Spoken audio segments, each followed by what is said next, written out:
Hello बच्चों। हिंदी साहित्य की कक्षा में आप सभी का स्वागत है। हिंदी साहित्य की कक्षा 3 का अध्याय संख्या 1 उमड़ घुमड़ आए मेघ को आज हम पढ़ने जा रहे हैं। ये एक कविता है।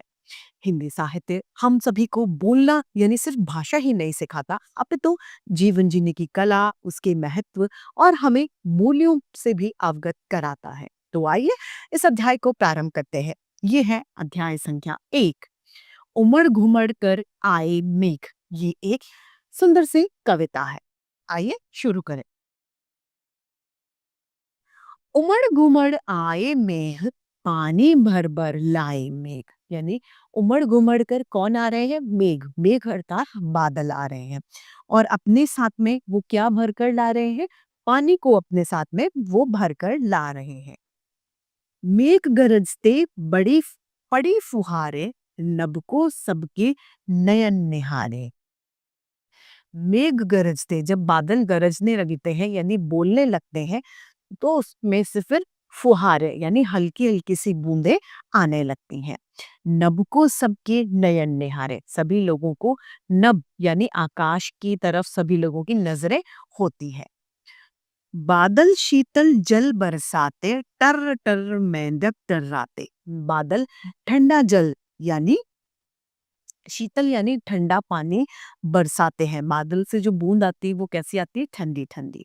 और मेंढक टरटराने लगते हैं, बोलने लगते हैं। मेंढक के बोलने को टरटराना कहते हैं। दिखने लगा हवा का जोर, लगे नाचने वन के मोर। जब बारिश हो रही है तो हवा भी चल रही है, यानी हवा अपना जोर दिखा रही है। और उसी के साथ वन यानी जंगल के जो मोर है, जो हमारा राष्ट्रीय पक्षी है, वो भी सुंदर सा नाचने लग जाता है। सारे पक्षी लगे चहकने, सुमन डाल पर लगे महकने। सारे पक्षी जो है वो बोलने लगते हैं, वो चहचहाने लगते हैं।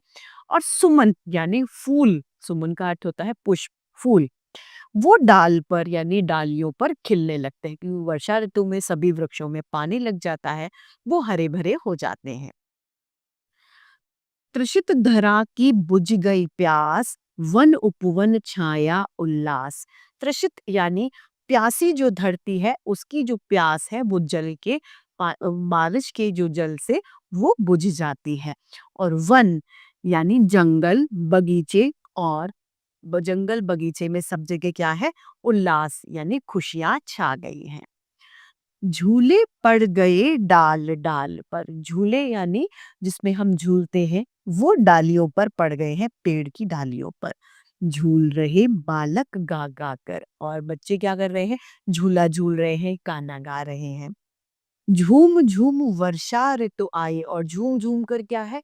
वर्षा ऋतु आ गई है। चहु और फर हरियाली छाई, और वर्षा ऋतु के आ जाने से चारों तरफ हरियाली छा गई है। तो आइए इस कविता को फिर से एक साथ दोहरा लेते हैं। उमड़ घुमड़ आ उमड़ घुमड़ कर आए मेघ, पानी भर भर लाए मेघ। मेघ गरजते बड़ी पड़ी फुहारे, नभ पर सबके नयन निहारे। बादल शीतल जल बरसाते, टर टर मेंढक टर्राते। दिखने लगा हवा का जोर, लगे नाचने वन के मोर।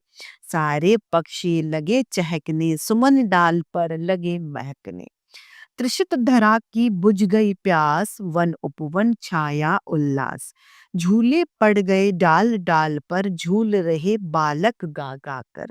झूम झूम वर्षा ऋतु आई, चहु और हरियाली छाई। तो इसी के साथ हमारे हिंदी साहित्य की कक्षा आज यही समाप्त होती है।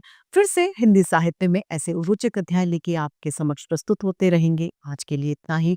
फिर मिलते हैं। धन्यवाद।